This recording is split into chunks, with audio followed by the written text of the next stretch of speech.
So, last announcement, kindly switch off your mobile or keep it in silence. Okay.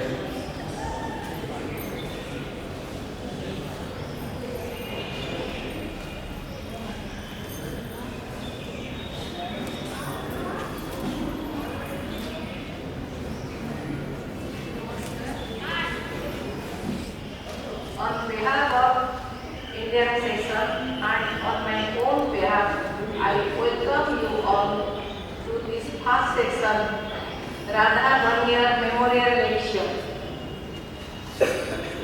So, today's topic is the other man is yourself. Very important topic. So, we all be attentive and listen wholeheartedly to our revered speaker. Before that, please rise to the universal invocation. Please rise.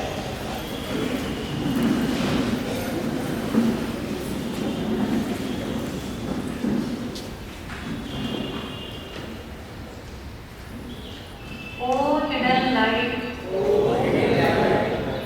vibrant in every atom,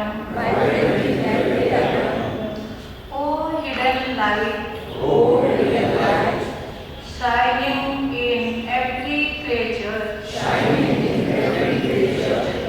O hidden love, embracing all in oneness, may each who feels himself as one with thee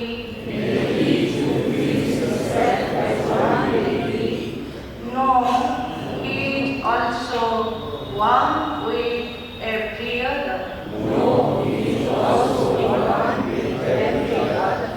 Remain 1 minute silent.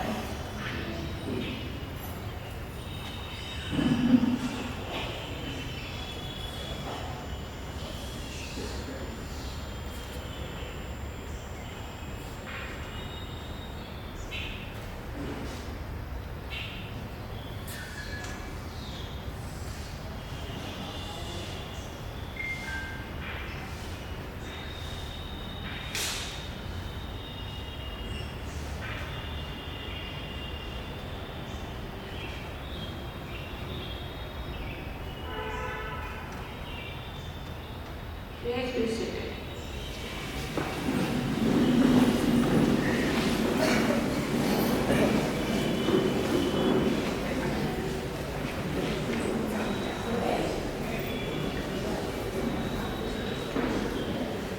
Dear brother and sister, please come and take your seat and maintain silence, please.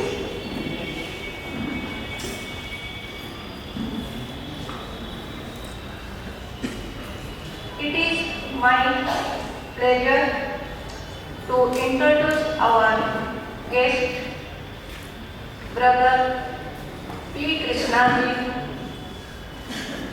But really, I am unable to introduce him as he is eternal. We know only his outer action. So, what this paper is written or what he has given to us, only I can present it for you.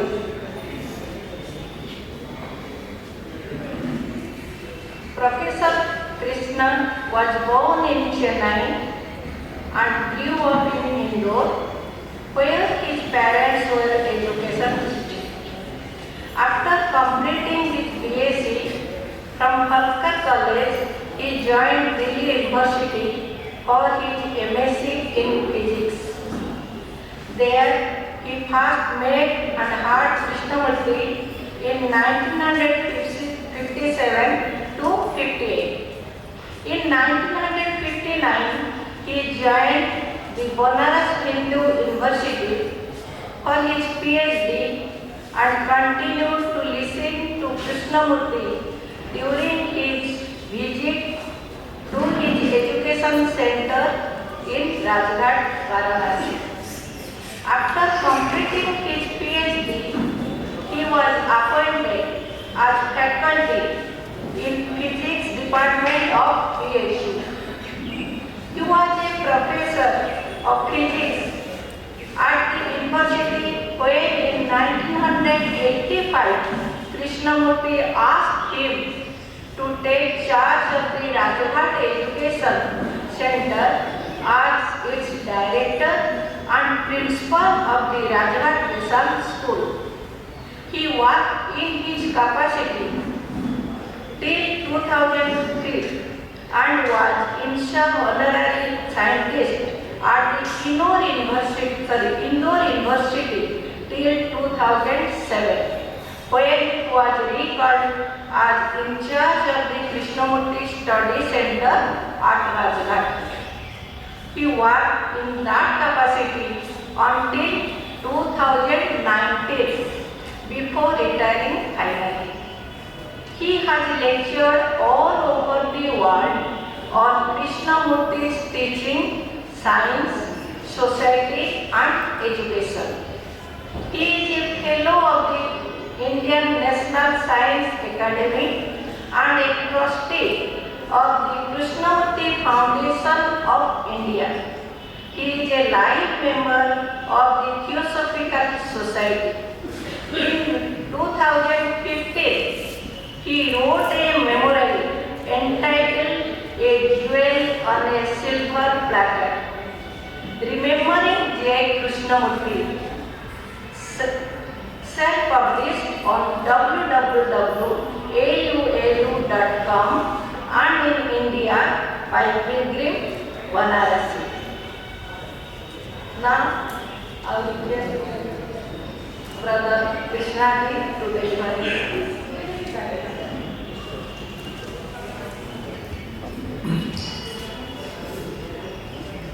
Friends, kindly excuse me for speaking while sitting because I find it difficult to stand at my age for a long time in one position. I am thankful to Sri Mahapatra for inviting me to give this prestigious lecture in memory of Mrs. Radha Burnier. She dedicated her whole life to theosophy. She was our longest serving international president, I think for 27 years, even longer than Mrs. Annie Besant. And before that, she was for a long time the secretary of the Indian section here at Kamachi.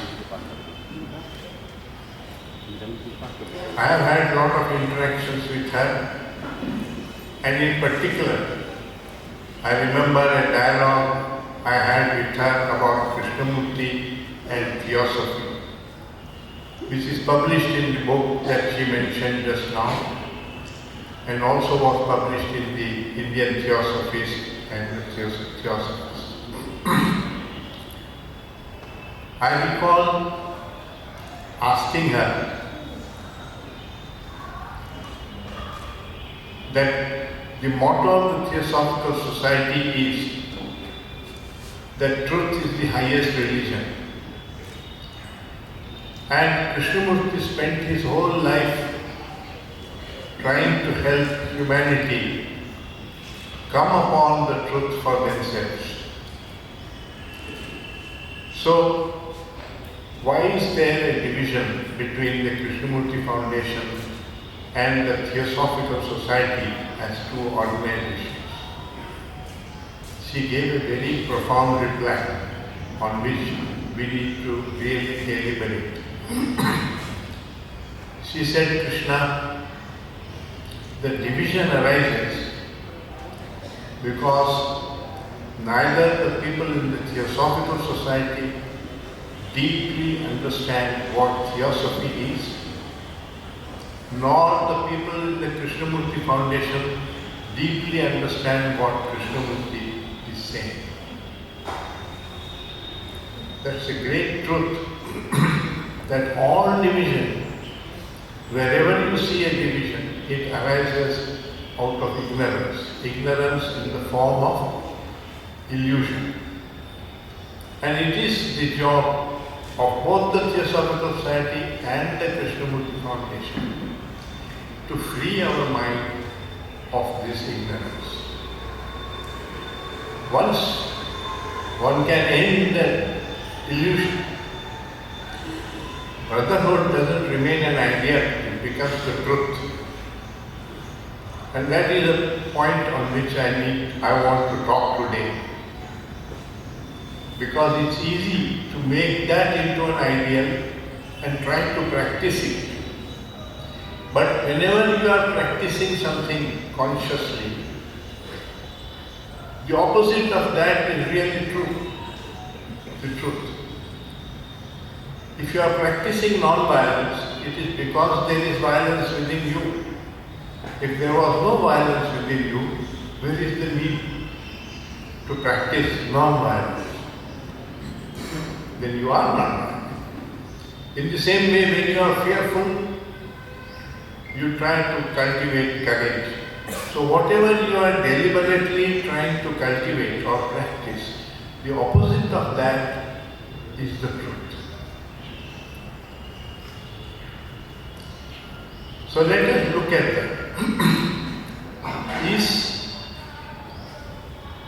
universal brotherhood an ideal to be believed in and then willfully practiced in one's life?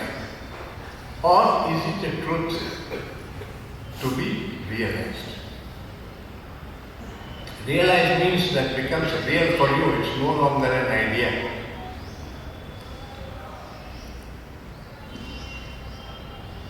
The Buddha said, the other man is yourself.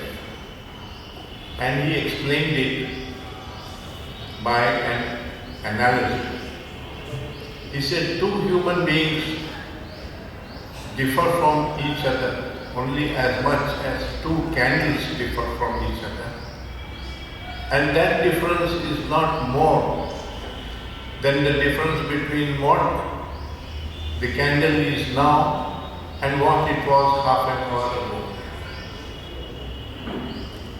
That's a metaphorical way of saying it. What does it mean? It means the difference between me and you is not more than the difference between Krishna of today and the Krishna of 10 years ago. Because in the last 10 years, whatever experiences I have had are now stored in my memory. And whatever books I have read and so on, knowledge I have acquired, is stored in my memory. It was not there 10 years ago. And the difference between me and you is also one of only memory. Otherwise, a human being is his body and his consciousness. Any two human beings have the same body, meaning exactly it functions the same way. Little bit the outer skin may be of different color,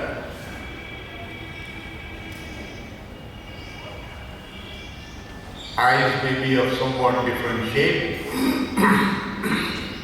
and so on. But 99.9% of the whole body, the nervous system, the digestive system, the circulatory system, all function exactly the same. By looking at that interior, a doctor cannot tell whether that person is Chinese or Indian or American. When a child is born, it has already the biological program in the form of instincts. Everything else it acquires afterwards, depending on where it is born, which family, which country. It acquires the culture of its environment. All that is its conditioning, is the accident of birth. If we were not born in India and we were born in China or in Pakistan or Iran, you would be speaking a different language, eating different food, and so on. These external things are different because they are all acquired afterwards. Religion is imposed on the child. The child, when it is born, is neither Hindu nor Muslim nor Christian nor atheist. It's just a human baby. But depending on the caste and religion and beliefs of the family, those are imposed on the child. So these are not universal truths, these are acquisitions. And just as property does not transform human consciousness, the mental property, which is in the form of memory, also does not transform consciousness. So our body functions just the same. Our consciousness functions just the same. Wherever that human being may be on the earth, he has fear, he has desire, he has attachment, he feels jealousy, exactly as you and I do. So, what is the big difference? Just this computerization of the brain since birth. And because we identify with it, call it the me, it acquires tremendous importance in our consciousness. It's just an accident of birth. So to realize that 99% of us is exactly the same, which is what the prayer with just invocation we just heard, which Mrs. Besant gave us, exactly the same. It said that if you know that you are one with that, then you are one with every other. Know that you are one with every other. That's what it means, that the other man is yourself. So why do we feel this division? Hindus divided from Muslims, Indians divided from Pakistanis, Christians divided from some other religion, and so on. Difference is natural. Everywhere in nature, two trees are not alike, two animals are not alike, two human beings are not alike. They are alike to a large extent, as I pointed out, but not identical. There are also differences. When you give tremendous importance to that difference, and particularly you identify yourself with a group which has similar views or similar tastes or morals and so on, then it creates division. So we have two kinds of groups. One is functional groups, like schools or hospitals and so on. They don't create division. They are also groups. All the employees of one hospital, they work in that hospital, but they have come together for a certain function. So we must ask ourselves, is the Theosophical Society a functional group, or are we also creating a group that is a new division in the world? So are we brothers only with Theosophists and members of the Theosophical Society? Or are we brothers with every other human being? In fact, not only human beings, the Hindus long ago talked about Vasudeva Kutumbakam. That means all that is there on the earth, including the rivers and mountains, the trees and birds and animals, and all of us. are part of one single family. That's the same sentiment which is there. But to realize that as the truth and not merely a noble idea is the work that one has to do. Otherwise, universal brotherhood will never become a fact. It will remain only an idea to be attained in the distant future. So, if we are really to experience universal brotherhood, we must learn about how the division arises in our minds and free our mind of that process by which division arises. Differences in themselves don't create division.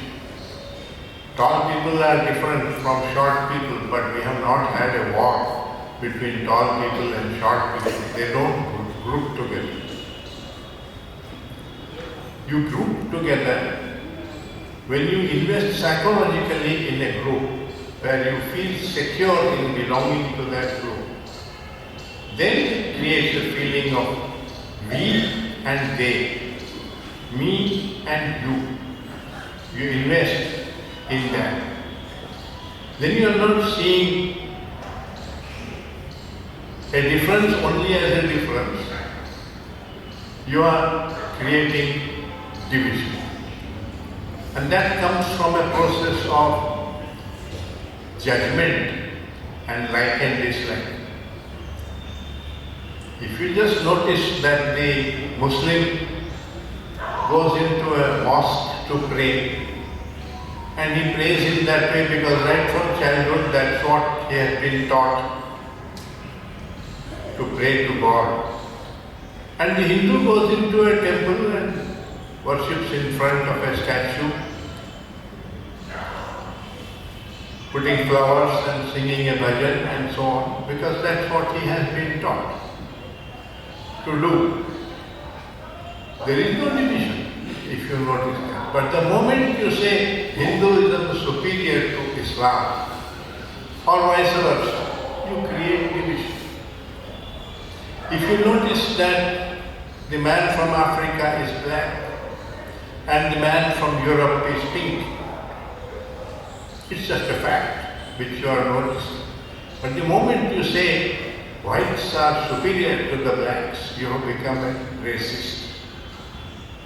So this process of evaluation, measurement, which produces like and dislike, is a psychological process that takes place in our minds. And we need to free ourselves of that if we are really to understand and live the truth of universal brotherhood.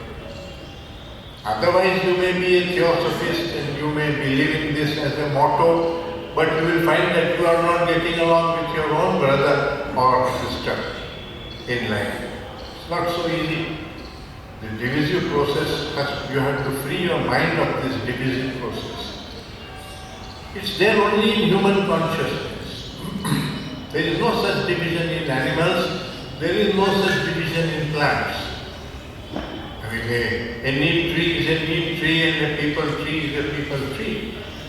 If I ask you which one is superior, you will say, what do you mean? A neem tree is a neem tree and a people tree is a people tree. If you want shade, the people tree is better. If you want medicine, the neem tree is better. If you don't want anything, which one is better? There is no such thing as better or worse. So it's connected with our own desires. When you want to run a carriage, the horse is superior to a cow. When you want milk, the cow is superior to the horse. When you don't want anything, a cow is a cow and a horse is a horse. So if we can look at human beings in that way, without evaluating, judging, and saying this is superior, that is inferior, just being aware of what that person is, free the mind of judgment, which is what the famous verse in the Upanishads, which said that the human consciousness is like two birds sitting on a tree. One bird is nibbling on the fruit and tasting the sourness or sweetness or bitterness of it. The other bird is only watching what this bird is doing. And the wisdom, the understanding comes from the second bird. The first bird is the ego. It produces like and dislike. It's linked to the senses. The second bird is awareness, which is just watching what is going on. And the verse says that the wisdom, the understanding, the growth in understanding comes from the second bird. So it is our duty to keep the second bird alive and active and energized. And it's not important the first bird, but if you are caught up in the first bird and you become an egoist, that means you are doing everything what is profitable for the me and the mind. Then your mind no longer seeks the truth. It is always seeking benefit for the me and the mind. And that's the ego state. So freedom from the ego means no such attachment to the me and the mind. All relationships become functional. There is responsibility, but there is no dependence, there is no attachment, no utilization of the other person for fulfilling my wishes or my emptiness. So that is the work which is required of us if we are really to profoundly to understand the universal brotherhood of man. Without that, you may believe in universal brotherhood, but in actual fact, the division will come in life. But when division comes in life, it's an opportunity to learn for oneself how division arises and to free our mind of that process by which this division arises. The way like and dislike arise, judgment arises, that requires certain measure of freedom from our conditioning. Because if you are totally caught in your conditioning, like there is a difference between liberal Hindus and the Hindutva people. The Hindutva people have invested into Hinduism and use that as it is my religion and fight for it and victory for it and things like that. So it brings violence, it brings division. But if you don't do that, then you relate with your religion very differently. Then you are not an extremist. So the problem is this extremism. It is not which religion you belong to, but how you relate with your religion. That is important. If it creates division, then you are contributing to violence, to the chaos in the world. Right now we are experiencing, even in the 21st century, a very dangerous war between Russia and Ukraine. And the people of Ukraine feel patriotic about Ukraine and the people of Russia feel patriotic. And that strong division is creating violence between the two. So all division creates violence, whether it's between husband and wife, whether it's in Kashmir between India and Pakistan, it's on the streets between Hindus and Muslims or Christians, which is responsible for all the violence and all the chaos in the world. And so long as we don't free our mind of that process, psychological process of division, which is not there in nature. There is no nature, no ego in nature anywhere, except in human consciousness. So it's not something that really exists in nature. It is something that our own mind creates. That's why it's called an illusion. They said the ego is an illusion. And because it's an illusion, it can be ended. An illusion can be ended by discerning what is true and what is false. When you perceive that for yourself, the false ends. And that is why change comes. And this process is called self-knowledge. And that self-knowledge is the key to wisdom.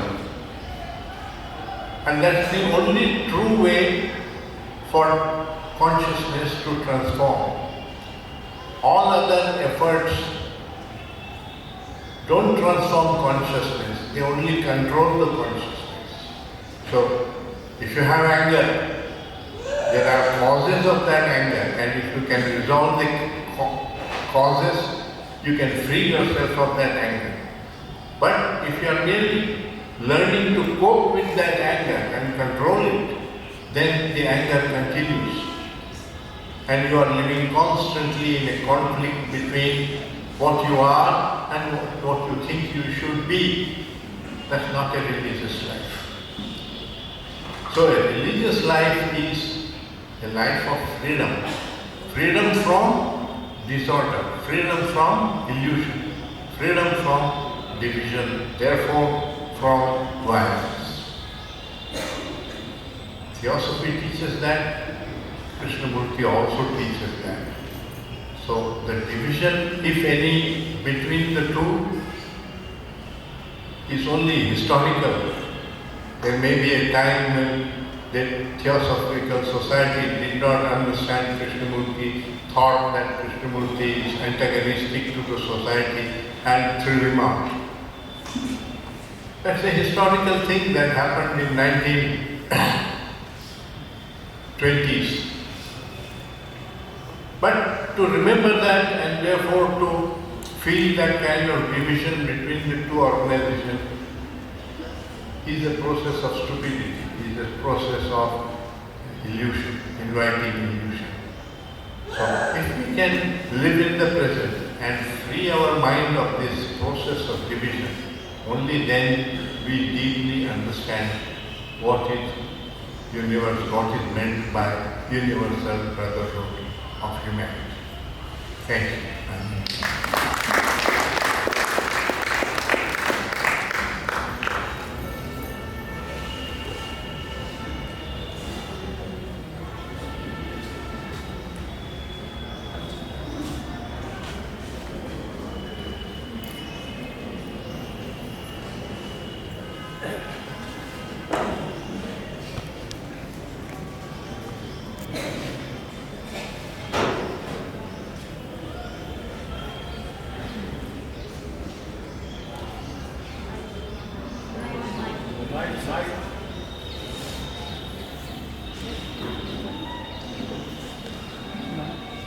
I do not want to dilute the effective